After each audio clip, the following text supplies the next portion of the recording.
আল্লাহর ওয়াস্তে কারো রাজনৈতিক কাজের হাতিয়ার হবেন না। এটা বুঝবেন, সচেতনভাবে বুঝবেন। প্রত্যেক দিন উঠে আপনাকে রাজনৈতিক একটা বক্তব্য দিতে হবে, কারো চরিত্র হনন করতে হবে, কাউকে গালি দিতে হবে। এই বিষয়গুলো থেকে আপনারা বেঁচে থাকবেন, এটা আমরা আহ্বান করি।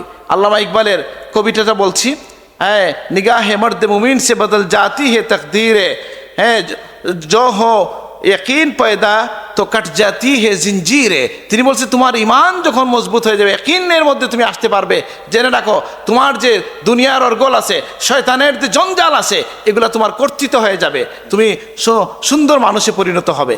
আপনাকে আমরা আহ্বান করতে চাই এমন একটা পথের দিকে, যে পথটা মদিনার পথে চলে গেছে। মদিনা আমাদের ডেস্টিনেশন। আর তালামিজ হচ্ছে সেই সহযোগী আপনার জন্য, যে তালামিজ সংগঠনটা আপনাকে আহ্বান করছে যে তুমি পড়াশোনা করো ভাই, তোমার জীবন গঠন করো, কিন্তু জীবনের লক্ষ্যটা তুমি স্থির করো। এই যে আমাদের হযরত ইমামে রাব্বানি মুজাদ্দিদ আল-ফিসানি রহমতুল্লাহ আলাইহি, তিনি কি বলছেন, যে প্রথম হচ্ছে আকীদা, ইলম, আকীদা, ইখলাস। একজন মুমিনের জন্য প্রথম এটা জ্ঞান। জ্ঞান মানে কি? ফা'লাম আন্নাহু লা ইলাহা ইল্লাল্লাহ, এই যে আয়াত থেকে তারা নিছেন যে আল ইলমু কাবলাল, বুখারী শরীফে আসছে ইলমটা হবে কাবলাল কওল ওয়াল আমাল। ইলমটা খুব গুরুত্বপূর্ণ বিষয়, তারপরে আমল। আর ইখলাস নিয়ত যদিও প্রথম, কিন্তু আমল করতে করতে ইখলাস আছে। অনেক সময় রিয়ার সাথে আমল করলেও শুরু হয়ে গেল, একসময় আমলের বরকতে রিয়া চলে যায়। এই জন্য হযরত আলী রাদিয়াল্লাহু একটা কথা বলছেন, লাহনু লা না'মাল লিরিয়া ওয়ালা নাতরুকুল আমল লিখাউফির রিয়া। আমরা রিয়ার জন্য আমল করি না, আবার আমরা কি করি না, আমরা রিয়ার ভয়ে আমল ছেড়ে দেই না। তাহলে আমি মনে করি তালামিজ ইসলামিয়া আপনাকে আহ্বান করি আমরা কার পথে? বলে আপনাকে মূল পথ হচ্ছে আমাদের মদিনার পথ। আর সেই মদিনার পথের পথিক যারা, তাদের পিছনে আপনি আসেন, এই আহ্বান আপনাকে আমরা করি।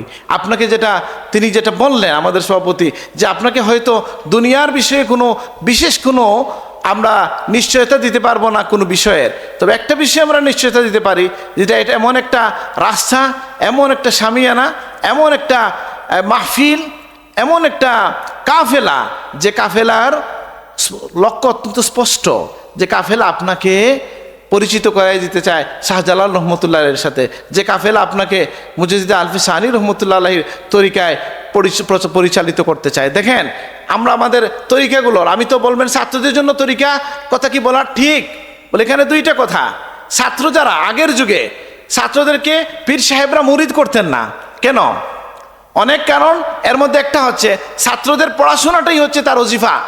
যে ছেলে পড়বে ফাআলু, অথবা যে কোনো ভাষা শিখছে সে, এটাকে দিয়ে সে ইসলাম প্রচার করবে, এই আরবি দিয়ে সে কোরআন শিখবে। সুতরাং তার এখন আরবি ভাষা শেখাটাই তার জন্য ইবাদত। এই জন্য তাকে কোনো তরিকার জন্য আলাদা কোনো ওজিফা তাকে গ্রহণ করতে হচ্ছে না। কিন্তু এখনকার যুগে কেউ এসে যদি আমাদেরকে এই প্রশ্ন করে, আমরা বলি যে ভাই তুমি মোবাইল চালাও কি চালাও না? আমরা চালাই কিনা সবাই? ওকে, মোবাইল যে আমরা চালাই, মোবাইলে যে আমরা কাজ সময় ব্যয় করি, যদি এই সমস্ত হেতুক কাজে সময় ব্যয় করা যায়, এটাকে কীভাবে আমরা প্রটেস্ট করতে পারি? এটা জিকিরের মধ্য দিয়া, দিনই ব্যস্ততার মধ্য দিয়ে এটাকে প্রটেস্ট করতে হবে। আপনি দেখেন, আপনি বলবেন আমার কোনো অজিফা নাই, বা মানে ভালো মন্দ কোনো না, বলে না আপনি জানেন না আপনার দৈনন্দিন একটা অজিফা আছে। আপনি লাইক দেন, আপনি শেয়ার দেন, আপনি স্ট্যাটাস দেন, ঘুম থেকে উঠে পলিটিক্যাল উদ্দেশ্যে, রাজনৈতিক কারণে কোনো মানুষের চরিত্র হনন করে কিছু লিখেন। এই যে দৈনন্দিন অজিফা বানাইছি আমরা, এর বিপরীতে আমরা সেই পুরনো অজিফার কথাই বলবো, যে অজিফা আমাদের পীর মুর্শিদ বলছেন, ইস্তেগফার পড়ো, দুরুদ শরীফ পড়ো, আল্লাহর ধ্যান করো, মুরাকাবা করো। আর এটা আসলে কোনো আল্লাহর ওলি তাদের নিজের পক্ষ থেকে বলেন নাই, এটা কোরআন হাদিসের অজিফা। ফাস্তাগফিরু রাব্বাকুম ইন্নাহু কানা গাফফারা ইন্নাল্লাহা মালাইকাতুহু ইউসাল্লুনা আলান নবী ইয়া আইয়ুহাল্লাযিনা আমানু সাল্লু আলাইহি ওয়া সাল্লিমু তাসলিমা। সূরা আউলিয়া কেরামের যে তালিম, যে শিক্ষা, এটাকে যদি আপনি সাথে রাখেন, যেটার কথা তালামিজ ইসলামী আপনাকে বলছে, এটা আপনার দুনিয়ার জীবনকে আপনাকে শান্তিময় করবে, আখেরাতের মুক্তির ব্যবস্থা হবে। আমরা কখনো আখেরাতকে বাদ দিয়ে চিন্তা করতে পারবো, মুমিনের জীবনটা আখেরাতমুখী। আলী রাদিয়াল্লাহু বলতেছেন আন্নাসু সিনফান, মানুষ দুই প্রকার, এর মধ্যে এক প্রকার হচ্ছে আবনাউদ দুনিয়া, আরেক প্রকার হচ্ছে আবনাউল আখিরা, যারা আখেরাতমুখী হবে। আপনাদের জীবনটা যেন আখেরাতমুখী হয়। আদবের ব্যাপারটা, এটা বললেও তো 1 ঘন্টা বললেও তো শেষ করা যাবে না। আমার সাথে সাথে মনে পড়ছে যে যে আদবটা যেহেতু গুরুত্বপূর্ণ বিষয়, যে রাসূলুল্লাহ বলতেছেন যে প্রিয় নবী সাল্লাল্লাহু আলাইহি ওয়াসাল্লাম ফরমাচ্ছেন যে আমার রব আমাকে আদাবানি রাব্বি ফাআহসানা তা'দীবি, আদব আমাকে আমার আল্লাহ শিখাইয়া দিয়েছেন। সুবহানাল্লাহ, কত গুরুত্বপূর্ণ বিষয়। তো যাই হোক, এখনকার সমাজের জন্য খুবই গুরুত্বপূর্ণ বিষয় ছিল। এবং আমি ধারাবাহিকতা ছাড়াই যেহেতু আদব নিয়ে কথাটা উঠলো, আমি বলে ফেলি। গতবারও এটা বলছি মনে পড়ে, কিন্তু ছাত্র তো নতুন আসছেন। আর যেমন আমি আমার ছাত্র ভাইদেরকে, আমার ইউনিভার্সিটির ছাত্রদেরকে কিন্তু একটা কথা খুব বলি। প্রথমে এখানে যে বক্তব্যটা আমি শুনলাম আর কি, যে আদব কায়দার ইস্যুটা কেমন। আল্লিমু, কোরআন কারীমের এই যে আয়াত আমি পড়েছি যে কু আনফুসাকুম ওয়া আহলিকুম নারা, আলী রাদিয়াল্লাহু আনহু থেকে এটার তাফসীর আসছে কীভাবে আমরা বাঁচাবো আমাদের পরিবার পরিজনকে জাহান্নামের আগুন থেকে। তিনি বলছেন আল্লিমুহুম আদিবুহুম, তোমরা তাদেরকে ইলিম শিখাও, আদব শিখাও। তাহলে শুধু ইলিম শিখবো না আদবও শিখবো? আদবও শিখবো।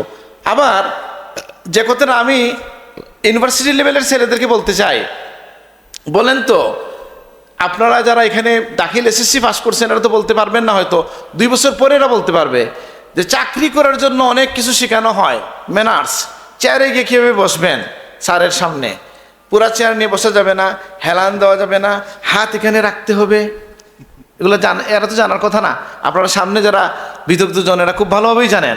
আমি ভুলে গেছি, বিশেষ ক্যাডার যারা হবে, আমি দেখতাম হলের মধ্যে আলাদা বই ছিল চাকরির প্রস্তুতি, বুঝেন নাই? এর মধ্যে একটা বড় অংশ হচ্ছে যে আপনি ইন্টারভিউ কীভাবে ফেস করবেন, হাত কীভাবে থাকবে, বসবেন কীভাবে, মে আই কামিং স্যার বলতে হবে, এই সে অনেক কিছু। আমি বলি ভাই, আপনি কেন শুধু চাকরির জন্য আদব শিখবেন? আপনি আদব শিখবো আমরা রাসূলুল্লাহর দরবার থেকে আমার জীবনকে সুশোভিত করার জন্য, আখিরাতের মুক্তির জন্য। আল্লাহ তুমি তৌফিক দান করো। আর যখন আমি নবীজির এই আখলাকে, নবীজির এই চরিত্রে চরিত্রবান হয়ে গেলাম, তাহলে এটার ফাঁকি দিয়ে আমার দুনিয়াও হাসিল হয়ে যাবে, কিন্তু আমার লক্ষ্যটা দুনিয়া না। আমি আদব রক্ষা করব রাসূলুল্লাহর আদেশের জন্য। আলহামদুলিল্লাহ, এটা হবে আমাদের লক্ষ্য। তো আমি যারা এখানে আসছেন, আমি এটা বন্ধ করার জন্য বলছি আর কি। স্যার ওইটা বন্ধ করেছেন, আমি এটা বন্ধ করতে চাই। আমরা দুইটা বন্ধ করাই। আচ্ছা, আমি একটা নোট নিছি, আমি এই বিষয়ে কথা বলে শেষ করবো ইনশাল্লাহ। একটা হচ্ছে আমাদের ছাত্র ভাই যারা আছেন, তারা যে এই পড়াশোনা যতটুকু করলেন, এটা তালামিজের সভাপতির বক্তব্যের মধ্যেও আসছে যে আপনি মানে এটা তো সূচনা মাত্র, এই শুরু হলো মাত্র। আপনি জ্ঞানের রাজ্যে বিচরণের হাতিয়ার পেয়ে গেছেন। আপনি যদি একটা ভাষা শিখেন, আপনি যদি ইংরেজি জানেন, আপনি যদি আরবি জানেন, আল্লাহর ভাষা জানলেন, কোরআন কারীম বুঝছে, ইসলামের জ্ঞানের রাজ্যে আপনাকে সাঁতার দিতে আপনাকে সুবিধা করে দেওয়া হয়েছে। সুতরাং কেউ কি কথা বলে? আচ্ছা, খেয়াল রাখবেন। তো যেটা বলছিলাম, আল্লামা ইকবাল যে কথাটা বলছেন, সেই কথাটাই আমি আপনাদেরকে বলতে চাই। যে আমি আসার পথে এটা দেখলাম কথাটা, যে তিনি বলছেন যে তুমি কেমন, যে তুষাহীন হ্যায় পরওয়াজ তেরা কাম হ্যায়, তেরে সামনে আসমা ও বাকি হ্যায়, মানে তোমার সামনে আরো লম্বা একটা, তুমি একজন ঈগল পাখি, তোমার সামনে একটা দিগন্ত রয়ে গেছে, তোমাকে এটা পাড়ি দিতে হবে। যুবকদেরকে কখনো বা ছাত্র ভাই যারা কখনো তারা যেন নিজেদেরকে কি করবে না, তারা নিজেদেরকে আত্মতৃপ্তিতে যদি ভুগে তাহলে এই মানুষ ওই দিন থেকেই সে জাহেল হতে শুরু করবে। ইবনে মাসউদ রাদিয়াল্লাহু আনহু বলতেছেন যে আমার জীবনের সবচেয়ে আমি আফসোস করব সেই দিন নিয়ে, যে দিনে আমার জীবনে নতুন কিছু যোগ হয় নাই, সূর্য ডুবে গেল, আর এই দিনের মধ্যে আমি নতুন কিছু অর্জন করতে পারি নাই, সেই দিনটার জন্য আমি সবচেয়ে বেশি আফসোস করি। তো এই জন্য আমাদের একটা দায়িত্ব হচ্ছে যে প্রতিদিন কিছু শেখার চেষ্টা করা। আল্লাহ আমাদেরকে তৌফিক দান করুন, আমিন। আমি ছাত্রদেরকে বলছি, যেমন ধরে আপনি কোরআন কারীম পড়বেন, বা আপনি পড়বেন, হাদিস পড়বেন। একজন মানুষের পক্ষে এক আয়াত পড়ে ফেলা প্রত্যেক দিন খুব কঠিন কাজ না, কিন্তু সে যদি একটা রুটিনের মধ্যে আসে, তাহলে দেখেন 300 দিনের মধ্যে, 65 দিনের মধ্যে 200 দিনও যদি পড়ে, 200টা আয়াত সে পড়তেছে, 200টা হাদিসের সাথে সে পরিচিত হচ্ছে। ঠিক এমনিভাবে সে যদি কবিতায় আগ্রহী হয়, সে যদি কোনো বইপত্রের প্রতি আগ্রহী হয়, 1-2 পৃষ্ঠা পড়ে সে আগায় যেতে পারে। বইপত্র পড়ার ক্ষেত্রে আমি তরুণদেরকে বলবো, গল্প উপন্যাস কত পড়বেন, বরং পড়েন হয়তো ভাষা শেখার জন্য বা বয়সের কারণে 2-1টা না হয় পড়লেন, না হয় পড়লেন কিছু, কিন্তু আপনি জীবনে যদি আমরা মৌলিক বইগুলো পড়ার চিন্তা করি, সিদ্ধান্ত নেই, বলেন তো মৌলিক বই পড়ে কি শেষ করা যাবে? বলেন তো তাফসির কতটা আছে, আপনি কি পড়ে শেষ করতে পারবেন? করতে পারবেন না তো। আপনি তাফসির পড়েও তো শেষ করতে পারবেন না, যেগুলো বাংলায় লেখা হয়েছে। হাদিসের কিতাবগুলো তো পড়ে আমরা শেষ করতে পারবো না। এই জন্য আমরা মৌলিক বইয়ের দিকে আমরা মনোযোগ দিব। এবং আমি প্রথমে যে আদব দিয়ে শুরু করলেও আমি যেটা বলছি আল্লামা ইকবালের ভাষায়, যে তুমি একজন ঈগল, তোমার সামনে তুমি প্রত্যেক দিন তোমাকে বিচরণ করতে হবে। তোমার সামনে অনেক বড় একটা সামনে আসমান, আসমান বাকি আছে এখনো, কী হবে যে ওর বি হে, অর্থাৎ আরও দিগন্ত তোমার সামনে রয়ে গেছে। তুমি এখানে সন্তুষ্ট হয়ে যাও না, এখানে তোমার জীবনকে তুমি স্তব্ধ হতে দিবা না। তাহলে আবার আসেন তালামিজি ইসলামিয়া আপনাদেরকে এখানে এসে ফুল দেওয়ার বা এটার মধ্য দিয়ে তালামিজের সভাপতি হয়তো বুদ্ধির কারণে অথবা কৌশলগত কারণে এড়িয়ে গেছেন, যে আমরা বলি আমাদের সাথে আপনি আসেন। কি বলছেন সভাপতিটা? বলেন নাই। এভাবে বলা যায় না, আসলে বুঝেন নাই, এভাবে বলা যায় না যে আমি আপনাদেরকে ফুল দিচ্ছি, হয়তো কিছু খাওয়া দাওয়া হইতেও পারে, আমি জানি না, যদি হয় বলে আমরা কি চাই, বলে ভাই আপনাকে আমরা আহ্বান করতে চাই এমন একটা পথের দিকে, যে পথটা মদিনার পথে চলে গেছে। মদিনা আমাদের ডেস্টিনেশন, আর তালামিজ হচ্ছে সেই সহযোগী আপনার জন্য, যে তালামিজ সংগঠনটা আপনাকে আহ্বান করছে যে তুমি পড়াশোনা করো ভাই, তোমার জীবন গঠন করো, কিন্তু জীবনের লক্ষ্যটা তুমি স্থির করো। এই যে আমাদের হযরত ইমামে রাব্বানি মুজাদ্দিদ আল-ফিসানি রহমতুল্লাহ আলাইহি তিনি কি বলছেন, যে প্রথম হচ্ছে আকীদা, ইলম, আকীদা, ইখলাস। একজন মুমিনের জন্য প্রথম এটা জ্ঞান। জ্ঞান মানে কি? ফা'লাম আন্নাহু লা ইলাহা ইল্লা, এই যে আয়াত থেকে তারা নিছেন যে আল ইলমু কাবলাল, বুখারী শরীফে আসছে ইলমটা হবে কাবলাল কওল ওয়াল আমাল। ইলমটা খুব গুরুত্বপূর্ণ বিষয়, তারপরে আমল। আর ইখলাস নিয়ত যদিও প্রথম, কিন্তু আমল করতে করতে ইখলাস আছে। অনেক সময় রিয়ার সাথে আমল করলেও শুরু হয়ে গেলেও একসময় আমলের বরকতে রিয়া চলে যায়। এই জন্য হযরত আলী রাদিয়াল্লাহু আনহু একটা কথা বলছেন, লাহনু লা না'মাল লিরিয়া ওয়ালা নাতরুকুল আমল লিখাউফির রিয়া। আমরা রিয়ার জন্য আমল করি না, আবার আমরা কি করি না, আমরা রিয়ার ভয়ে আমল ছেড়ে দেই না। তাহলে আমি মনে করি তালামিজি ইসলামিয়া আপনাকে আহ্বান করি আমরা কার পথে? বলে আপনাকে মূল পথ হচ্ছে আমাদের মদিনার পথ, আর সেই মদিনার পথের পথিক যারা, তাদের পিছনে আপনি আসেন, এই আহ্বান আপনাকে আমরা করি। আপনাকে তিনি যেটা বললেন আমাদের সভাপতি, যে আপনাকে হয়তো দুনিয়ার বিষয়ে বিশেষ কোনো আমরা নিশ্চয়তা দিতে পারবো না কোনো বিষয়ের, তবে একটা বিষয়ে আমরা নিশ্চয়তা দিতে পারি, যেটা এটা এমন একটা রাস্তা, এমন একটা শামিয়ানা, এমন একটা মাহফিল, এমন একটা কাফেলা, যে কাফেলার লক্ষ্য অত্যন্ত স্পষ্ট, যে কাফেলা আপনাকে পরিচিত করাই দিতে চায় শাহজালাল রহমতুল্লাহের সাথে, যে কাফেলা আপনাকে মুজাদ্দিদ আল-ফিসানি রহমতুল্লাহ আলাইহির তরিকায় পরিচালিত করতে চায়। দেখেন আমরা আমাদের তরিকাগুলোর, আমি তো বলবেন ছাত্রদের জন্য তরিকা কথা কি বলার ঠিক? বলে এখানে দুইটা কথা। ছাত্র যারা আগের যুগে ছাত্রদেরকে পীর সাহেবরা মুরিদ করতেন না কেন? অনেক কারণ, এর মধ্যে একটা হচ্ছে ছাত্রদের পড়াশোনাটাই হচ্ছে তার ওজিফা। যে ছেলে পড়বে ফাআলা ফাআলা ফাআলু, অথবা যে কোনো ভাষা শিখছে সে, এটাকে দিয়ে সে ইসলাম প্রচার করবে, এই আরবি দিয়ে সে কোরআন শিখবে। সুতরাং তার এখন আরবি ভাষা শেখাটাই তার জন্য ইবাদত। এই জন্য তাকে কোনো তরিকার জন্য আলাদা কোনো ওজিফা তাকে গ্রহণ করতে হচ্ছে না। কিন্তু এখনকার যুগে কেউ এসে যদি আমাদেরকে এই প্রশ্ন করে, আমরা বলি যে ভাই তুমি মোবাইল চালাও কি চালাও না? আমরা চালাই কিনা সবাই? ওকে, মোবাইল যে আমরা চালাই, মোবাইলে যে আমরা কাজ সময় ব্যয় করি, যদি এই সমস্ত হেতুক কাজে সময় ব্যয় করা যায়, এটাকে কীভাবে আমরা প্রটেস্ট করতে পারি? এটা জিকিরের মধ্য দিয়া, দিনই ব্যস্ততার মধ্য দিয়ে এটাকে প্রটেস্ট করতে হবে। আপনি দেখেন, আপনি বলবেন আমার কোনো ওজিফা নাই, বা মানে ভালো মন্দ কোনো না, বলে না আপনি জানেন না আপনার দৈনন্দিন একটা ওজিফা আছে। আপনি লাইক দেন, আপনি শেয়ার দেন, আপনি স্ট্যাটাস দেন, ঘুম থেকে উঠে পলিটিক্যাল উদ্দেশ্যে, রাজনৈতিক কারণে কোনো মানুষের চরিত্র হনন করে কিছু লিখেন। এই যে দৈনন্দিন ওজিফা বানাইছি আমরা, এর বিপরীতে আমরা সেই পুরনো ওজিফার কথাই বলবো, যে ওজিফা আমাদের পীর মুর্শিদ বলছেন, ইস্তেগফার পড়ো, দুরুদ শরীফ পড়ো, আল্লাহর ধ্যান করো, মুরাকাবা করো। আর এটা আসলে কোনো আল্লাহর ওলি তাদের নিজের পক্ষ থেকে বলেন নাই, এটা কোরআন হাদিসের ওজিফা। ফাস্তাগফিরু রাব্বাকুম ইন্নাহু কানা গাফফারা ইন্নাল্লাহা মালাইকাতুহু ইউসাল্লুনা আলান নবী ইয়া আইয়ুহাল্লাযিনা আমানু সাল্লু আলাইহি ওয়া সাল্লিমু তাসলিমা। সূরা আউলিয়া কেরামের যে তালিম, যে শিক্ষা, এটাকে যদি আপনি সাথে রাখেন, যেটার কথা তালামিজ ইসলামী আপনাকে বলছে, এটা আপনার দুনিয়ার জীবনকে আপনাকে শান্তিময় করবে, আখেরাতের মুক্তির ব্যবস্থা হবে। আমরা কখনো আখেরাতকে বাদ দিয়ে চিন্তা করতে পারবো, মুমিনের জীবনটা আখেরাতমুখী।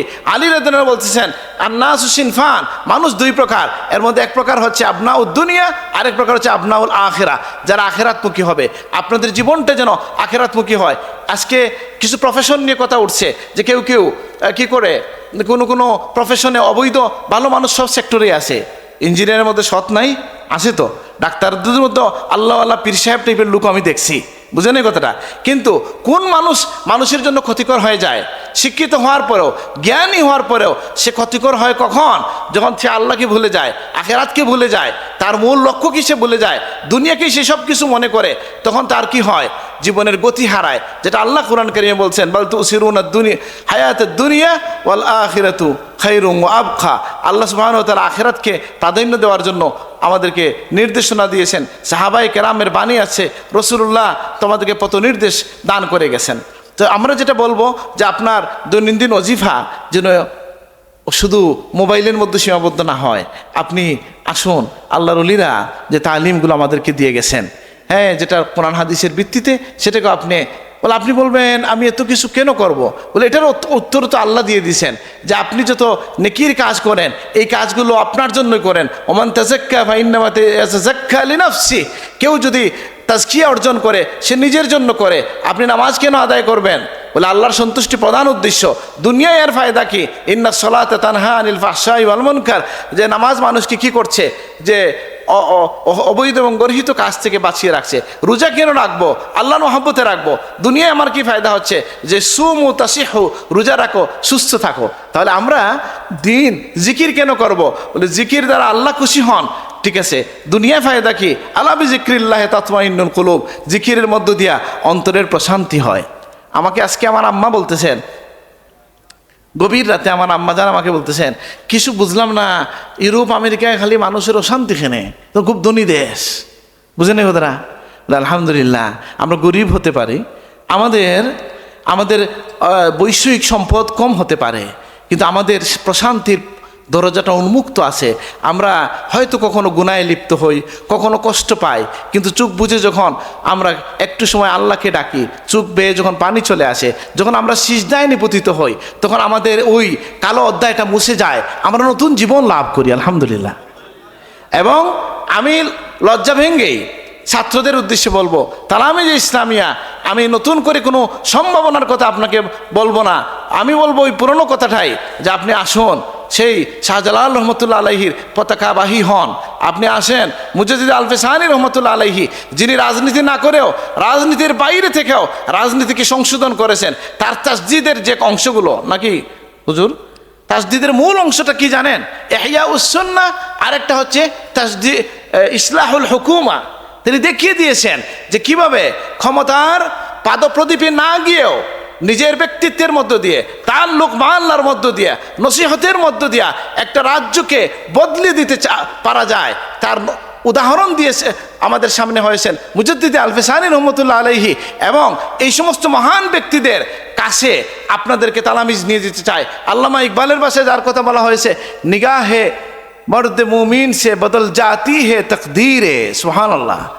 যেমন কিছু মর্দে মুমিন আছে যার দৃষ্টির কারণে তোমার তকদির বদলে যাবে, সেই রকম মহান ব্যক্তিদের সান্নিধ্য কি হবে? বলে জিয়ারতে যখন আপনি শাহজালাল রহমতুল্লাহ আলাইহির কাছে যান, তখন কি হয়? হাদিসের ভাষ্য মতো তার রূহ চলে আসে। আপনি যে সালাম দেন, তিনি আপনাকে চিনতে পারেন। আপনি যখন তার জন্য দোয়া করবেন, এটাও হাদিস আছে যে তার দোয়া আপনি পাবেন। সুবহানাল্লাহ। তাহলে আমরা দুই ধরনের কিতাবের কথা আমরা জানি, আল কুতুব আস-সামিতাহ, আল কুতুব আন-নাতিকাহ। একটা হচ্ছে এই যে কাগজের বই, এগুলা হচ্ছে নীরব কিতাব। আর কুতুব আন-নাতিকাহ হচ্ছে এই যে আলেমরা আছেন, ওনারা যারা কথা বলে মানুষকে, যারা আগের যুগে চলে গেছেন, যারা আমাদেরকে তাদের জীবন দিয়ে অত্যাবি সাবিল আমান আনাবাইলাই আল্লাহর পথে যারা হেঁটেছেন, আমরা তাদের পথে পদাঙ্ক অনুসরণ করে চলতে চাই। আমি তালামে যে ইসলামে বলতে এটাই বুঝি। সুতরাং আমি মনে করি আমরা এই পতাকা ধারণ করব, আমাদের সাথে রাখবো এবং এটাকে মানুষকে এর প্রতি আহ্বান করব। আমার জীবনকে আমি নিজে সুন্দর করে গড়ে তুলব। এটা কিন্তু আমাদের তালামে যে ইসলামে আপনাকে এই মেসেজটাই দিতে চায়। এই আমি এই কথাটা যেটা এখানে যে কয়েকশো লোক আছেন বা কতজন আছেন জানি না, তাদেরকে বলছি না, সমগ্র ছাত্র সমাজদের উদ্দেশ্যে যে আমি এটা বলি যে আমরা এই এই চাকচিক্যময় দুনিয়ায়, হ্যাঁ, অথবা এই লোভের দুনিয়ায় আমরা অন্য একটা বাতি, নিবু নিবু বাতি হইল আমরা জ্বালিয়ে রাখতে চাই, যে যারা দুনিয়ার কোনো মোহ ছাড়াই সেই আহলুস সুফার অনুসরণে, যারা রসুলুল্লাহর প্রেমে, যারা উলিয়া একরামের অনুসরণে লিপ্ত হতে প্রস্তুত, যারা রাজি, যারা চায়, যারা আকাঙ্ক্ষী, তাদের জন্য একটা প্রতিষ্ঠান হচ্ছে তালামে যে ইসলামিয়া। সুতরাং এর সাথে যুক্ত হন এবং নিজের জীবনকে সুশোভিত করেন, আল্লাহর রঙে রঙিন হন। এখন আমি তো জানি ছেলেরা বিরক্ত হচ্ছে, অনেকে তো আবার বয়সও কম, তাই না, সব কথা বুঝতে পারবে না। কিন্তু আমি গত 2 দিন আগে মুজিদে আলফে সানি রহমতুল্লাহ আলহি ওনার জীবনটা আমি পড়লাম, তো বিস্মিত হলাম যে উনি যে ব্যাখ্যাগুলো করছেন, যে তার মাকতুবাতের মাধ্যমে এই যে আল্লাহর ওলিদের আলোচনা, জীবন আলোচনার একটা লক্ষ্য আমাদের কি থাকে, আমি কয়েক ভাগে ভাগ করতে পারি। প্রথমে আল্লাহর শুকরিয়া আদায় করি, এরকম মহান ব্যক্তিরা যায় আমাদের মধ্যে আল্লাহ সৃষ্টি করে দিয়েছেন, আল্লাহ তোমার শুকরিয়া আদায় করি, আলহামদুলিল্লাহ। দ্বিতীয়ত হচ্ছে তাদের শিক্ষার তালিমটা নেওয়ার চেষ্টা করি, তাদের সম্পর্কে জানার মধ্য দিয়া, আবার তাদের শিক্ষা তুলে ধরার মধ্য দিয়া আমি নিজেকেও পরীক্ষার মধ্যে ফেলে দেই। আমি যখন মুজিদ আলফে সানির মতো কথা বলবো আর আমার জীবনটা তার সাথে মিলবে না, আমি বলবো তুমি আমাকে ছেড়ে দাও, তুমি তার পিছনে যাও। তাকে আলোচনায় নিয়ে আসার উদ্দেশ্য এটা। আমি মানুষ হিসাবে আমার মধ্যে দুর্বলতা থাকতে পারে, কিন্তু না, আমাদের এমন কিছু ব্যক্তিত্ব আছেন রসুলুল্লাহর আলোয় আলোকিত, আল্লাহর আখলাকে গুণান্বিত মানুষ আছেন, তুমি তাদেরকে অনুসরণ করো। তো এইভাবে তিনি এটার একটা ব্যাখ্যা করেছেন হাদিসের, তাখাল্লাকু বিআখলাকিল্লাহ। এটার ব্যাখ্যা কে কি করবেন জানেন না, আমি নতুন ব্যাখ্যা পেলাম। এর মধ্যে একটা হচ্ছে কি, যে আমরা জানি মানুষ আল্লাহর চরিত্র গ্রহণ করতে পারে কিভাবে, যেমন আল্লাহ হচ্ছেন দয়ালু আর হামুর রাহিমিন, নাকি? কিন্তু মানুষ দয়া করতে পারে কি পারে না? পারে তো। এর হামু মামফিল আরদে ইয়ার হামকু মামফিস সামা। আচ্ছা, আল্লাহ হচ্ছেন দয়ালু দাতা, মানুষও কিন্তু মানুষকে আল্লাহর গুণ ধারণ করে দান করতে পারে, দয়ালু হতে পারে, পারে কি না? কিন্তু নতুন ব্যাখ্যাটা শুনেন, তিনি বলতেছেন আল্লাহর নাম আল মালিক, এর তাজাল্লি তোমার মধ্যে কিভাবে আসবে? বাবা, আমি তো এটা প্রথম শুনলাম। তিনি বলতেছেন আল মালিক নামের তাজাল্লি, আখলাক তোমার মধ্যে কিভাবে আসবে? তুমি যদি তোমার পঙ্কিল হৃদয়কে জয় করতে পারো, তোমার হৃদয়ের জগৎকে জয় করো, তাহলে আল মালিক নামের তাজাল্লি তুমি লাভ করেছো। সুবহানাল্লাহ। মনোক্তি জীবন তুমি হবে না। আম্মামান খাফা মাকামা রাব্বিহি ওয়া নাহান নাফসা আনিল হাওয়া। নিজের মন যা চায় তাই করব না, এই যে নিয়ন্ত্রণ নিয়ে আসতে পারো, এটা ঠিক কিভাবে? তিনি আল বাসির নামের প্রভাব বলতেছেন কিভাবে, যে আল্লাহ তোমাকে চোখ দিছেন, এই চোখ দিয়ে তুমি নিজের আয়েব যদি দেখতে পারো, তাহলে তুমি মনে করবা যে তুমি আল্লাহর নাম বাসির নামের তাজাল্লি গ্রহণ করেছো। সুবহানাল্লাহ। এইভাবে তিনি ব্যাখ্যা করেছেন। তো যাই হোক, আমরা সেই পুরনো পথের কথাই বলবো। ইসলামে নতুনের গুরুত্ব বেশি না পুরনের গুরুত্ব বেশি? আস-সাবিকুন আস-সাবিকুন উলাইকাল মুকাররাবুন। আমরা তাদের দিকে আপনাদেরকে আহ্বান করলাম। আমি যা নোট নিয়েছিলাম সেটা তো বলে ফেলছি, আমার যদি মনে পড়ে একটা কথা নতুন করে বললাম, যে আপনি যারা বলেন আমরা ছাত্র মানুষ কিসের অজিফা, বলে আপনি অবচেতনভাবে অজিফা আছে, সেটা হচ্ছে মোবাইল, ফেসবুক, আর কি শেয়ার, আরও কত কিছু দেয়, বলে সেই অজিফাটা আপনি কমায় ফেলেন। স্যার যে বললেন মোবাইল একটা পরীক্ষা, আমি আমার জীবনে বলি গড়িকে আমি আমার জীবনে একটা সমস্যা মানে পছন্দ করতাম না। নামাজে দাঁড়াইতে গেলে তো অসুবিধা হয়, আমি এই মৌলানাকে বলছি নামাজে আপনি হাত বাঁধবেন, তো এটা তো অসুবিধা হয়। বাথরুমে গেলেও কিছুটা অসুবিধা হয়, ওজুর সময় অসুবিধা হয়। কিন্তু আমি অধম এই হজে গিয়া গড়ি আরেকজন থেকে খুঁজে নিয়ে নিস, ওলা আনোয়ার থেকে বলছি গড়ি একটা কিনে দেন, না দিয়ে দেন। এটা কেন? বলে ভাই যখন সময় দেখার জন্য মোবাইলে হাত দিই, তখন চলে যাই হোয়াটসঅ্যাপে গেলে চলে দেখি 10টা মেসেজ। তে কাবার সামনে বসে কি আমি হোয়াটসঅ্যাপ দেখার জন্য গেছি? এই জন্য বস এটা পকেটে থাকবে বা দূরে থাকবে, মোবাইল সময় দেখার জন্য পুরনো পথে চলে আসলাম, গড়ি ব্যবহার শুরু করলাম। বুঝেন না এই কথাটা? তো এইভাবে এখন আর কেউ কাউকে বাঁচাইতে পারবে না। নিজে সিদ্ধান্ত নেন যে আমি আমার জীবনকে রক্ষা করব, আমরা আল্লাহর পথে চলতে চাই। তো আমি আমার নোটগুলা বলে ফেলছি আপনাদেরকে যতটুকু মনে পড়ে। আর শেষ আহ্বান হচ্ছে আল্লাহর আসছে, কারো রাজনৈতিক কাজের হাতিয়ার হবেন না। এটা বুঝবেন, সচেতনভাবে বুঝবেন। প্রত্যেক দিন উঠে আপনাকে রাজনৈতিক একটা বক্তব্য দিতে হবে, কারো চরিত্র হনন করতে হবে, কাউকে গালি দিতে হবে। এই বিষয়গুলো থেকে আপনারা বেঁচে থাকবেন, এটা আমরা আহ্বান করি। আল্লামা ইকবালের কবিতাটা বলছি, হ্যাঁ, নিগাহে মর্দ মুমিন সে বদল জাতি হে তকদীরে, হ্যাঁ जो हो यकीन पैदा তো কাট জাতি হে জিঞ্জিরে। তিনি বলছে তোমার ইমান যখন মজবুত হয়ে যাবে, ইয়াকিনের মধ্যে তুমি আসতে পারবে, জেনে রাখো তোমার যে দুনিয়ার অর্গল আছে, শয়তানের যে জঞ্জাল আছে, এগুলো তোমার কর্তৃত হয়ে যাবে, তুমি সুন্দর মানুষে পরিণত হবে। তো আমরা আমাদের কথা এখানে শেষ করলাম। সকলকে মোবারকবাদ জানিয়ে, বিশেষ করে তালামিজ ইসলামিয়া সিলেট মহানগরকে ধন্যবাদ জানিয়ে আমি আমার কথা শেষ করলাম। আসসালামু আলাইকুম ওয়া রাহমাতুল্লাহ।